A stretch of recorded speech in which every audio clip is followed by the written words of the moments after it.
마음과 생각은 행동의 씨앗입니다.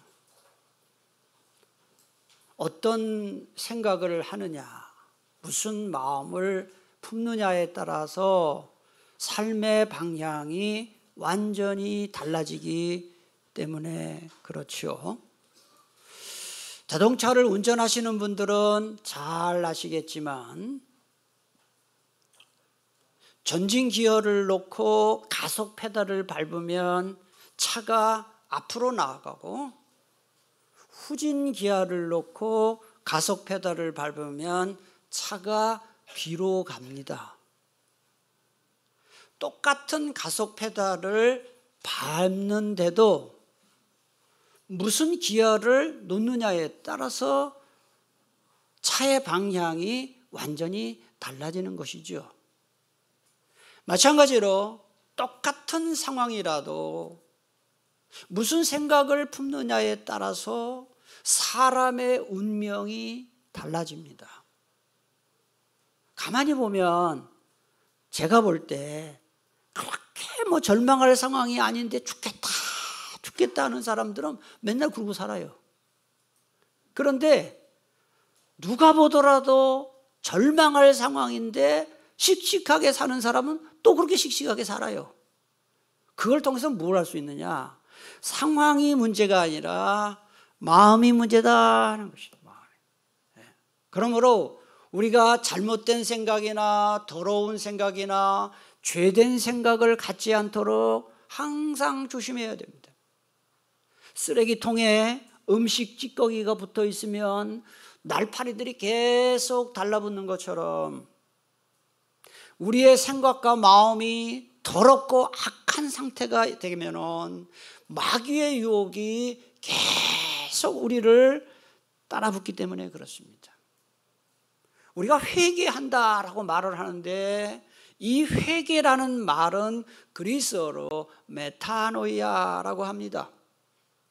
그 뜻은 생각과 감정과 행동을 180도 방향 전환한다는 뜻입니다.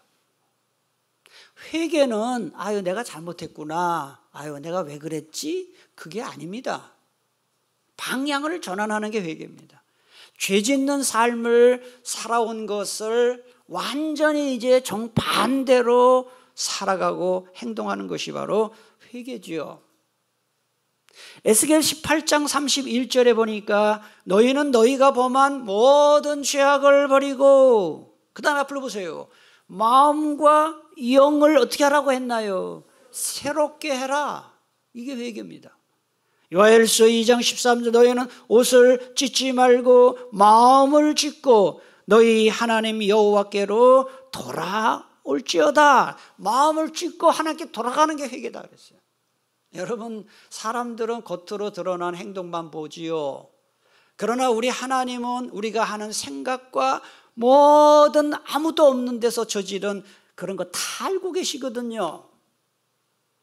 제가 몇 번 설교 시간에 얘기했지만 제 마음을 여러분들한테 딱 꺼내러 보여준다. 자신 없어요.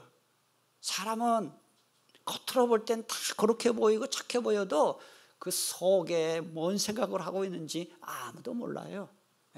여러분들 그러므로 겉으로 드러난 행동뿐만 아니라 여러분의 마음과 생각까지도 늘 변화되는 삶을 살기를 축복합니다. 우리의 이 마음과 생각은 이 군대로 말하면 지휘본부와 같습니다. 얼마 전에 몇 개월 전에 이스라엘이 말이죠, 이란을 폭격했어요. 그렇죠? 이란의 중요한 핵시설 공격을 하고 미국도 핵시설 공격하고, 그때 미국에서 드론을 가지고 그 이란의 군 지도자들을 아파트 어떻게 그걸 찾아왔는지 참 그 정보력이 대단하죠. 군 지휘관들의 아파트에 드론이 공격해가지고 지휘관들이 하루아침에 8명, 9명이 다 죽었어요. 이스라엘 하마스 공격할 때도 하마스 지도자들부터 죽여요. 왜 지도자들을 죽일까요? 지도자들을 죽여야 군대가 무력화되기 때문에 그런 거예요. 마귀도 마찬가지로 우리를 죄짓게 만들고 우리를 무력화시키기 위해서 가장 가장 먼저 공격하는 것이 우리의 생각과 마음입니다. 예수 믿는 사람, 그 다음에 심지어는 믿음 좋은 사람이라도 그 마음속에 자꾸 죄된 생각, 나쁜 생각을 집어넣고 공격을 합니다. 베드로전서 5장 8절에 보니까 근신하라 깨어라 너희 대적 마귀가 우는 사자같이 두루다니며 삼킬 자를 찾는다 그랬어요. 이게 무슨 말인지 여러분 다 아실 거예요. 주일날 예배 시간에 찬송 부르고 말씀 듣고 하면 은혜 받지요. 그리고 생각합니다. 맞아 내가 왜 이렇게 살았을까? 내가 이번 주간에 다음 주간에는 내가 말씀대로 살아야지 하고 다짐하고 결심해요. 하지만 막상 세상으로 나가면 마귀의 유혹이 계속되지요. 그래서 믿음이 약한 사람은 마귀의 유혹에 빠져서 또 죄를 지어요. 한 주간 동안 죄 짓는 삶을 막 살아요. 그리고 주일 예배 딱 오면은 가장 먼저 우리의 느끼는 것이 양심의 가책이에요. 내가 예수 믿는다 하면서 또 지난 주간 말씀대로 못 살았구나. 그래서 우리가 늘 반복되는 기도가 뭡니까? 주님 말씀대로 못 살았습니다. 아이고 내가 왜 이러지? 또 회개해요. 그러니까 주일날 은혜 받고 결심하고 다짐하지만 또 죄짓고 회개하고 은혜 받고 결심하고 다짐하고 죄짓고 회개하고 이런 악순환이 계속되는 거예요. 이게 우리의 고민이 아니겠어요? 그리스도인들의 마음은 늘 전쟁터와 같다는 사실을 알아야 됩니다. 그래서 성령님과 마귀와의 싸움이 계속되고 있고요, 하나님이 기뻐하시는 생각과 마귀가 기뻐하는 생각이 싸움이 있고요, 하나님께 영광 돌리는 생각과 죄된 생각이 계속 우리의 속에서 싸움이 일어나고 있어요. 조금이라도 방심하면 우리의 마음이 쓰레기장이 되고 말아요. 예레미야 17장 9절에 보니까 만물보다 거짓되고 심히 부패한 것은 뭐라고 했나요? 마음이다 그랬어요. 그래서 마귀가 우리 그리스도인들을 사로잡는 과정은 5단계로 진행이 됩니다. 보통 한번 잘 봅시다. 우리가 대번에 죄 짓는 게 아닙니다. 제1단계는 집착 단계입니다. 나쁜 생각, 죄된 생각이 거머리처럼 탁 우리 마음에 달라붙는 거예요. 여러분 거머리 한번 보셨나요? 저는 시골에 살아서, 농촌에 살아서 아버지 그 밭일, 논일 많이 중3 때까지 제가 경운기 운전하는 거 알죠? 경운기로 썰애질도 하고 다 해봤어요.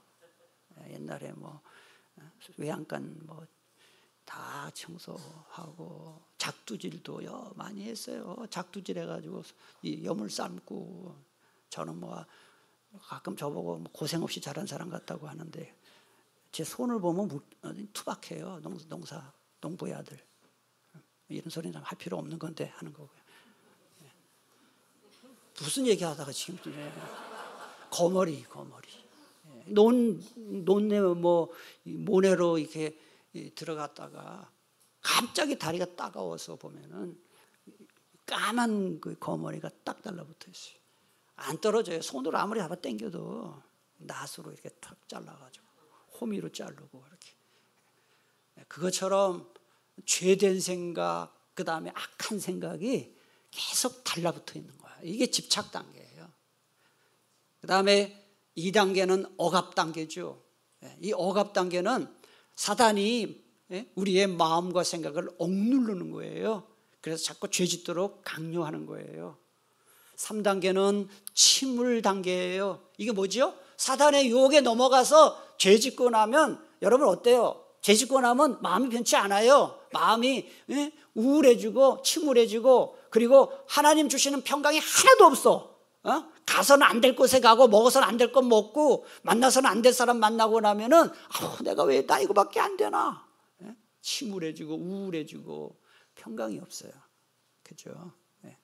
그 다음에 4단계는 포기 단계예요. 포기 단계. 또 3단계까지는 그래도 내가 이러면 안 되는데 라는 생각은 있어요. 4단계 가면 이건 뭐 심각한 거죠. 아예 모르겠다. 그냥 죄에 몰두하는 단계. 마지막 5단계가 사로잡히는 단계인데 이거는 완전히 마귀에게 사로잡혀서 생각과 말과 행동이 전부 마귀가 하라는 대로 완전 마귀의 똘마니 노릇하는 단계. 여러분은 이 중 어느 단계까지 오셨는지 한번 점검을 해. 그러면 우리가 도대체 마귀가 우리의 마음과 생각을 공격한다고 했는데 도대체 무엇을 지켜야 될까요? 우리의 무엇을 지켜야 할까요? 첫째는 부정적 생각으로부터 우리의 마음과 생각을 지켜야 합니다. 무슨 생각이요? 부정적인 생각. 여러분 보세요. 보름달을 다 떴어요. 달 보면서 이태백이처럼 시를 쓰는 사람이 있는가 하면 달 보면서 한숨 짓고 눈물 흘리는 사람도 있어요. 똑같은 달인데 또 비가 내리면은 우산 쓰고 빗길을 걸으면 낭만을 즐기는 사람이 있는가 하면 난 빗소리만 들으면 차량해 하면서 우울해 죽고 싶다는 사람도 있단 말이죠. 왜 똑같은 비인데 똑같은 달인데 그러냐. 생각의 차이죠.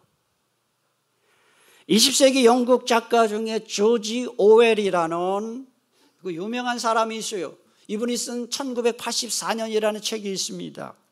이 책은 조지 오웰의 제3차 세계대전이 발발해서 지구촌이 화염에 쌓일 것이라는 어떤 공포감에 젖어서 스코틀랜드의 작은 섬에 집거하면서 쓴 소설책이에요. 아주 비관적인 책이죠. 그 책의 내용대로 이 조지 오웰은 비관론, 우울증, 고독과 싸우다가 46세에 죽었어요.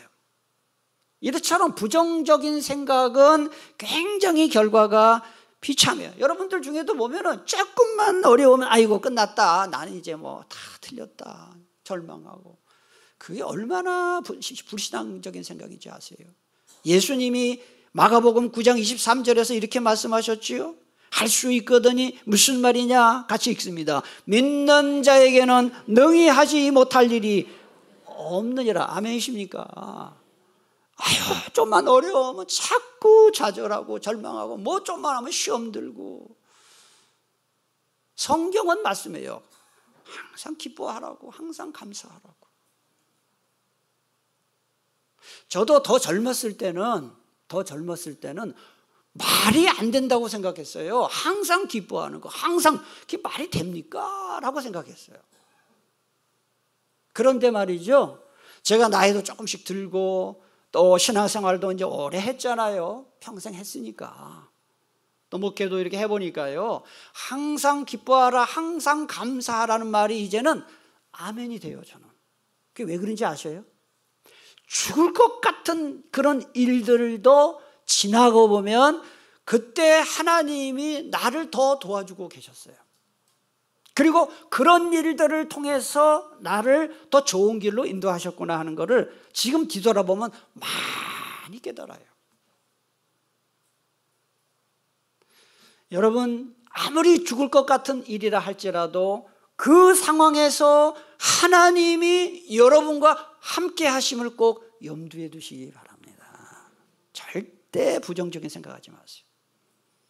둘째로, 부정적 감정으로부터 우리 마음과 생각을 지켜야 하는 거죠.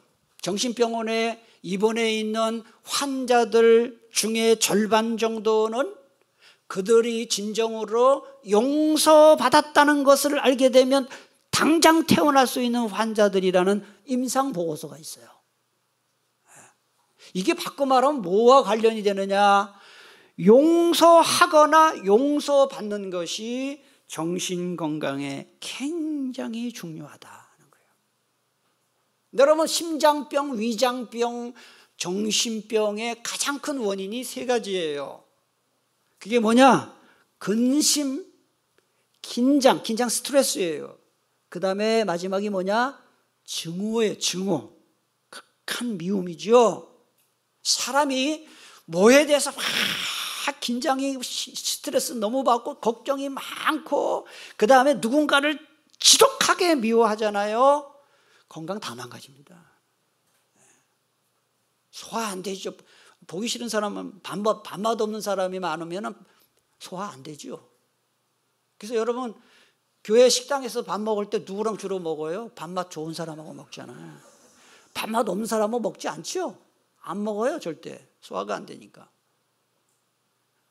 스트레스, 걱정, 뭐 늘 누군가에 대해서 막 분노하고 막 증오하고 그런 사람은요, 이게 지옥이에요. 마음이 지옥. 근데 제가 보니까 막 내가 누구에 대해서 막 상처받아가지고 막 누군가에 대해서 저 사람은 왜 저런지 모르겠다고 막 그러죠.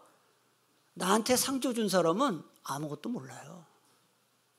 밥 잘 먹어요. 나 혼자 열받는 거예요. 그 왜 그래 손해보는 짓을 하냐고.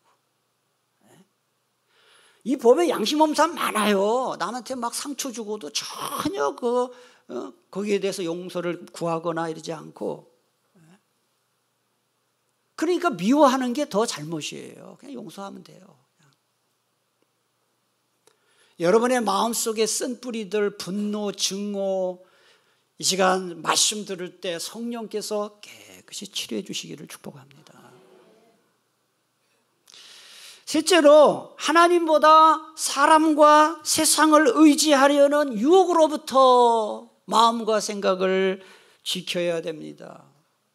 자, 예레미야 17장 5절에 보니까 여러분 보세요. 사람 믿고 사는 게 얼마나 나쁜 건지. 하나님 의지하지 않고 무릇 사람을 믿으며 육신으로 그의 힘을 삼고 마음이 여호와께서 떠난 그 사람은 어떻게 된다고 했나요? 야, 하나님은 이렇게까지 얘기해요. 하나님 의지하지 않고 사람 의지하면 저주받는다 그랬어요.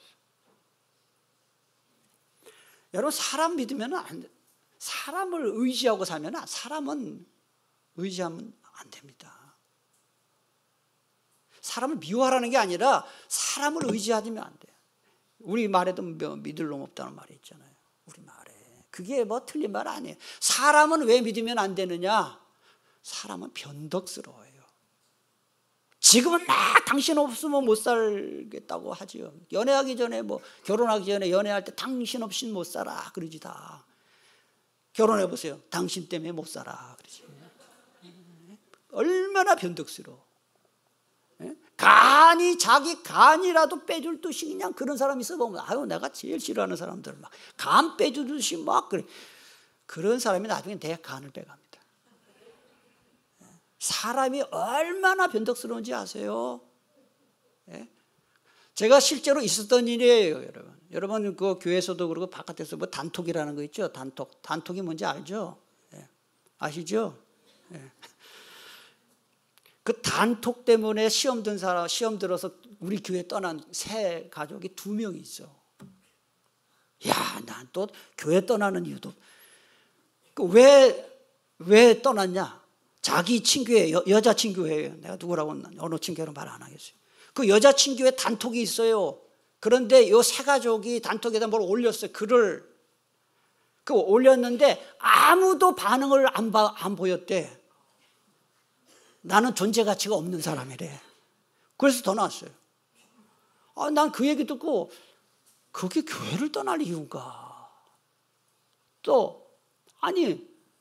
그리고 또 한편으로는 그 친교회 내가 사람들 누군지 대충 아니까 그분들도 그렇지. 새 가족이 뭘 올렸으면 좋아요, 하트 막 그렇게 그 좀 해주면 뭐 돈 드는 것도 아니고 그 해주지 뭘 그걸 또 안 해주고 그래가지고 또 그러니까 하트 뭐 좋아요 뭐 또 뭐지 뭐 있잖아요 뭐 이게 뭐 최고 뭐 이런 거 돈 안 들잖아요. 그거 막 보내주면은 그 사람이 기가 살 텐데 그거 안 해준 그 사람들도 나 이해가 안 가고 안 해줬다고 떠나는 것도 이해가 안 가고 이게 전부 뭡니까? 사람을 너무 의식하는 거예요. 칭찬 교회를 하고 막 와서 수고하셨어요. 당신이 최고예요. 이런 거를 바라면 안 돼. 주님이 알아주시면 되는 거예요. 주님이 알아주시면 되는 거예요. 사람들 그거 지금 뭐 최고라고 하죠. 나중에 이른다고 또. 사람은요 이게 얼마나 변덕이 죽을 듯 하는지 몰라. '그러니까요, 여러분들이요, 사람 이렇게 의식하지 마세요. 사람 의지하지 마시고 하나님 의지하며 사시기를 축복합니다.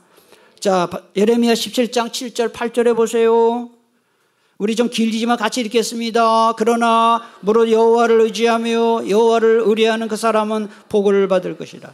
그는 물가에 심어진 나무가 그 뿌리를 강변에 뻗치고 더위가 올지라도 두려워하지 아니하며 그 잎이 청청하며 가무는 해도 걱정이 없고 결실이 그치지 아니함 같으리라. 누구를 의지하는 사람이요? 하나님 의지하는 사람 말이죠. 여러분 아무리 힘들고 어렵다고 해도 그냥 인생을 다 산 사람처럼 막 그렇게 절망하고 이러지 마세요. 예수 안 믿는 사람들도 어려워도 뭐 옛날에 노래도 있잖아요. 쨍하고 해 뜰 날 뭐 돌아온단다 그러면서 노래 있잖아요. 예수 안 믿는 사람도 쥐구멍에도 볕 뜰 날이 있다 막 이러는데 왜 하나님을 믿는 사람이 창조주 하나님을 나의 아버지로 믿고 섬기는 그리스도인들이 왜 그렇게 쉽게 절망하고 좌절하냐 하는 거예요. 지금 비록 힘들고 어려워도 우리 하나님 좋으신 하나님께서 나를 좋은 길로 인도하실 줄 믿고 소망을 갖고 사시기를 축복합니다. 넷째로 욕심으로부터 우리 마음과 생각을 지켜야 됩니다. 뭐로부터요? 잠언 28장 25절 욕심이 많은 자는 다툼을 일으키나니 여호와를 의지하는 자는 풍족하게 되느니라. 디모데전서 6장 9절 10절 부하려하는 자들은 시험과 올무와 여러 가지 어리석고 해로운 욕심에 떨어지나니고 사람으로 파멸과 멸망에 빠지게 하는 것이라. 같이 읽습니다. 돈을 사랑하며 일만하게 뿌리가 되나니 이것을 탐내는 자들은 미혹을 받아 믿음에서 떠나 많은 근심으로써 자기를 찔렀도다. 그러니까 욕심 때문에 마음과 생각이 무너지는 거예요. 동물들은요 아주 전염병이 돌기 전에는 그렇게 잘 병에 걸리지 않습니다.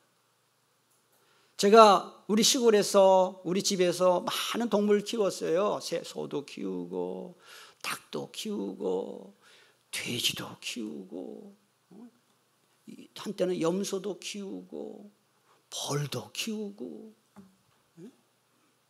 양봉했거든요 아버지가. 벌 꿀 보면 내가 진짜인지 아닌지 대충 알아요. 근데 저는 뭐 돼지가 막 병들어 눕고 몸살 나고 이런 걸 못 봤어요. 돼지가 막 소화불량 나고 막 이런 거 나 못 봤어요. 이 짐승들이 잘 병에 안 걸려요. 그런데 사람은 오만 병에 걸리잖아요 살면서. 그래서 동물학자들이 연구를 했어요. 동물이 사람보다 건강하게 사는 이유가 뭐냐? 욕심이 없기 때문이래요. 여러분 돼지가 많이 먹는다고 하는데 돼지는 자기 위장의 70% 이상을 먹지 않는데요. 근데 사람들은 뷔페 가보세요. 제가 볼 때 뷔페 가서 70% 80% 먹는 사람은 없어요. 다 한 120%. 이빠이 그냥. 저도 그래요. 저도. 어떤 식탐이 있는 분은 그 뷔페 가서 막 그 먹으면서 내가 걱정스러워서 좀 절제하세요. 가방에서 뭘 딱 꺼내요. 활명수. 딱 준비해야지. 사람은 이 식탐이요. 사람의 이 욕심이 끝이 없어요. 만족이 없어요. 월세집 사는 사람은 전세집 가면 좋겠지요. 전세집 가는 사람은 내 집 가면 좋겠지요. 내 집 있으면 좋지요. 내 집 사는 사람도 10평대에 사는 사람은 20평대 가고 20평대는 30평, 30평은 40평, 40평, 50평 계속 늘어나는 거예요. 맨 처음에 20평대 살다가 30평대 가니까 얼마나 방이 넓은지 집이 넓은지 살아보세요. 안 넓어요. 그러다가 40평, 50평 집에 가면 되게 부러워요. 거기 사는 사람한테 물어보세요. 넓으냐고. 하나도 안 넓어요. 그래서 누군가 말했어요. 인생은 화장실 숫자 늘리는 인생이다 그랬어요. 화장실 하나 있는 집에서 2개 있는 집으로 3개 있는 집으로 만족이 없어요. 가난한 사람은 적게 가진 사람이 아니라 자기가 가진 것에 만족하지 못해서 더 많이 갖고 싶어 하는 사람입니다. 부자는 많이 가진 사람이 아니라 자기가 갖고 있는 것에 감사하고 자족하는 사람이 부자예요. 여러분이 지금 어떻게 살고 있는지 저는 잘 모르지만 다 형편이 다르잖아요.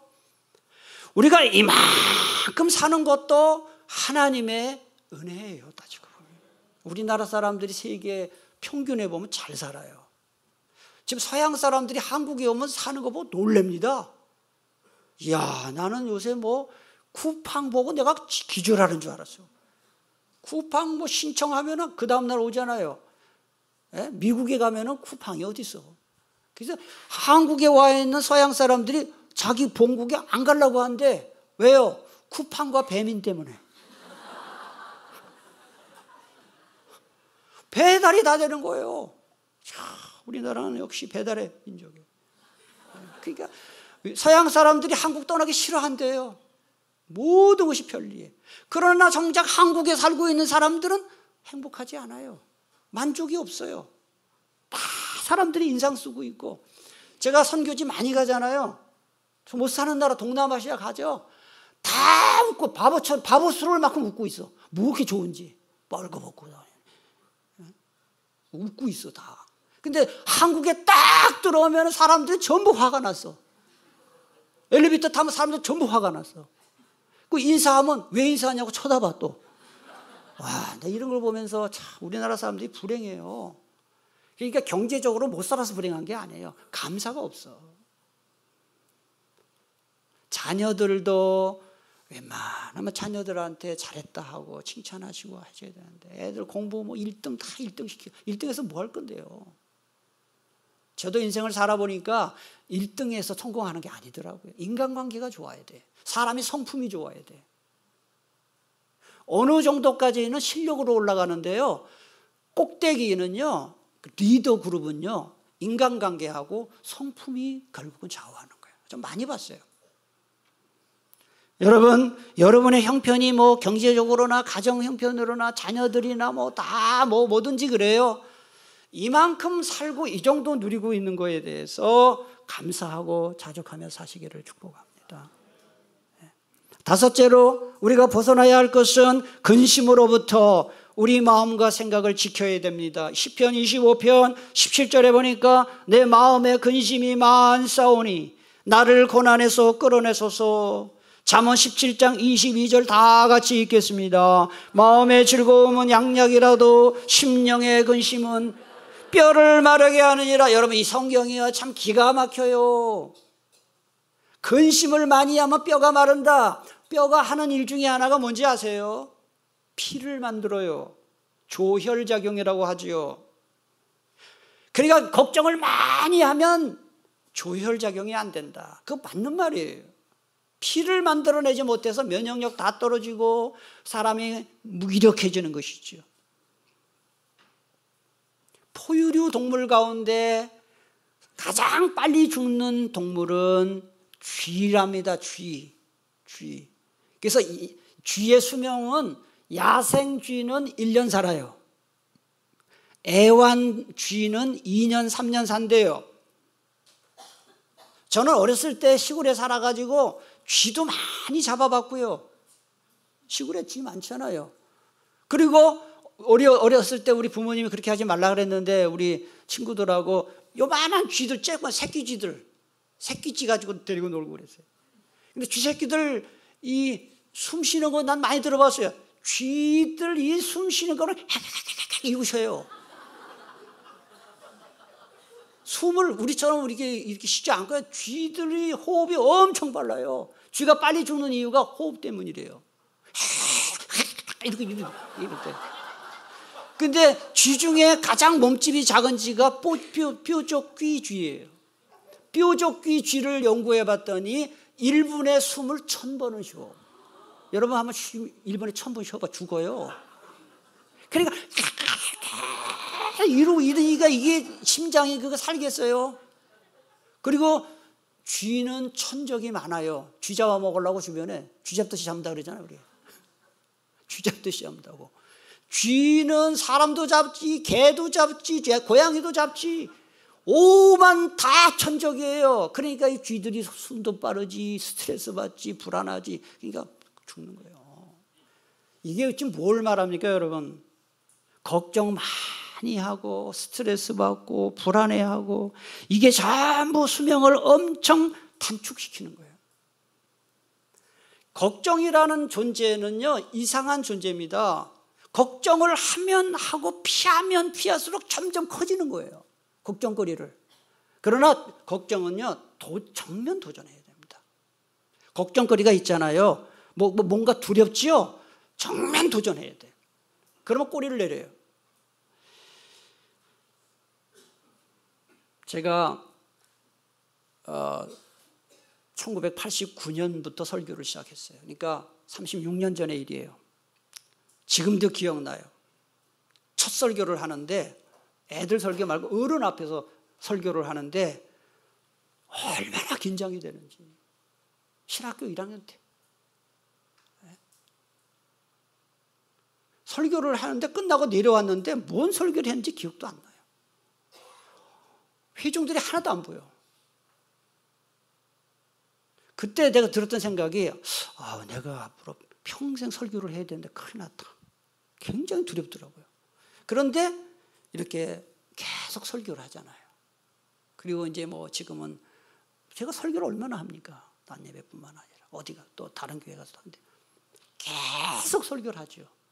그러니까 이게 두려움과 긴장이 이제 없어지는 것이죠.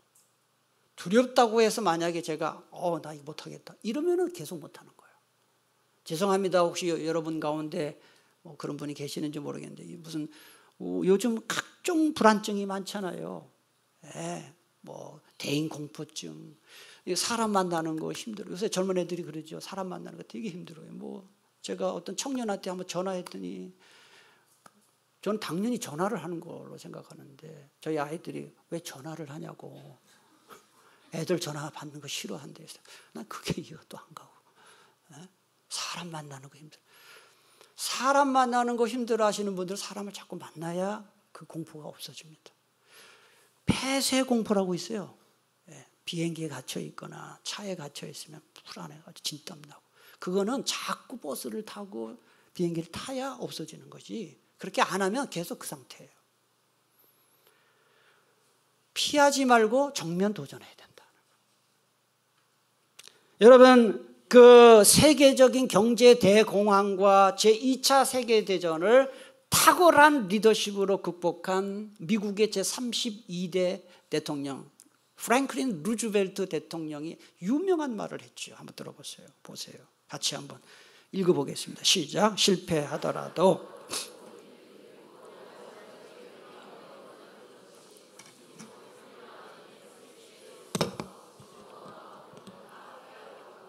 아무것도 시도하지 않는 불쌍한 자들의 틈에 끼는 것보다 내가 이거 해서 되겠나 싶은 일들이 많아요. 저도 목회하면서 교회 건축 2번 했잖아요. 선교사 세가정 파송하고 분립하고 이게 하나도 쉬운 게 없었어요. 되겠나 싶죠. 추진하고 기도하고 하면 하나님이 도와주셔요. 여러분 지금 사업하시는 분들, 직장생활 하시는 분들, 도전하는 분 계시죠? 도전하세요. 믿져야 본전이에요. 믿져야 본전이에요. 큰 일을 자꾸 시도하고 도전해야 뭐가 되지. 이거 되겠나? 계속 그거 안 하면 아무것도 안 이루어져요. 그래서 알 수 없는 미래의 일을 놓고 걱정하는 것보다 현재의 삶에 충실하고 자꾸 도전하는 것이 낫습니다, 여러분. 불황을 모르는 업종이 2업종이 있다 그래요. 다 불황인데 이 업종은 불황이 없어요. 하나 장례식장. 불황 중에 더 장사 잘 돼요. 코로나 때 얼마나 많이 죽었습니까?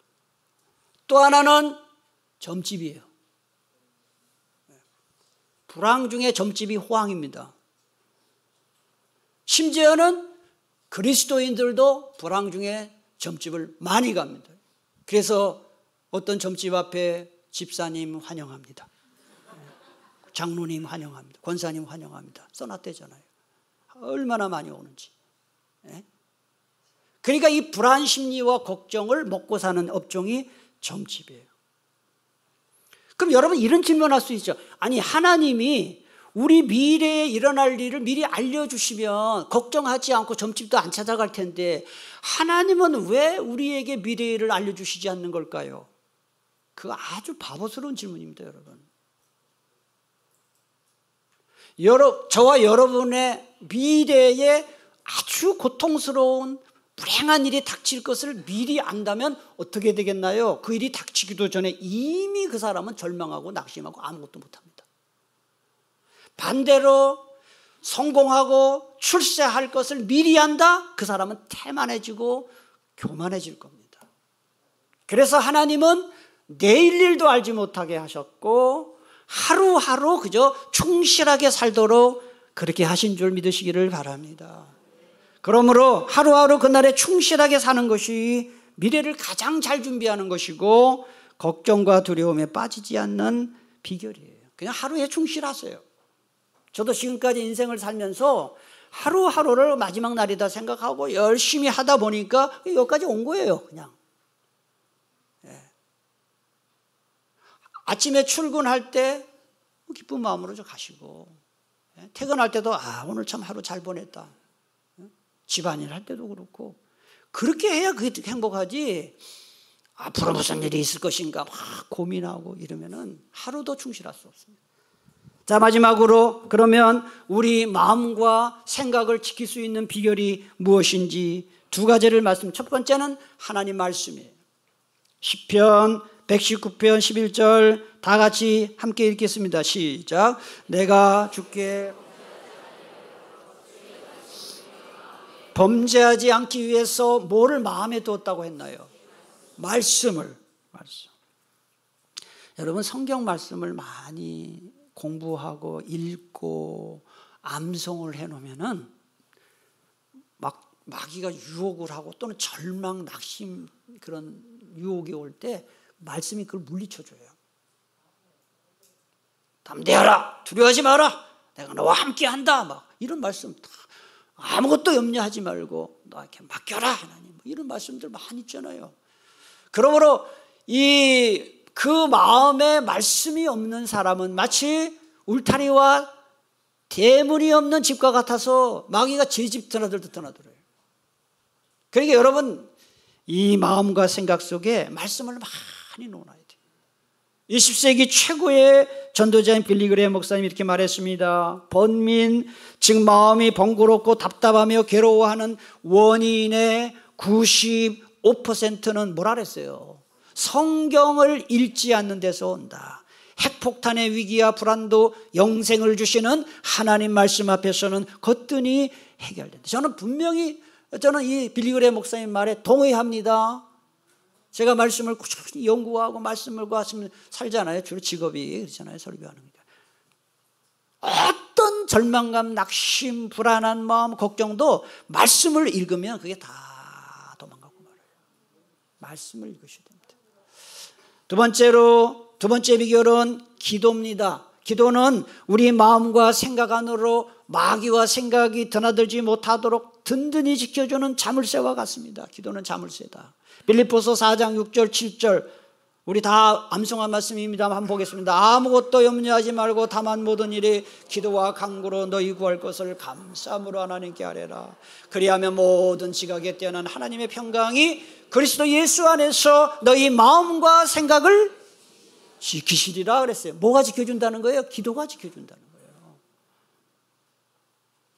빌리그레임 목사님 그렇게 말했습니다. 하루의 삶을 기도의 열쇠로 시작하고 기도의 자물쇠로 마치라. 제가 장담하고 확신합니다. 말씀과 기도만 잘하면 여러분은 인생의 큰 걱정이나 두려움으로부터 해방돼서 살 수 있습니다.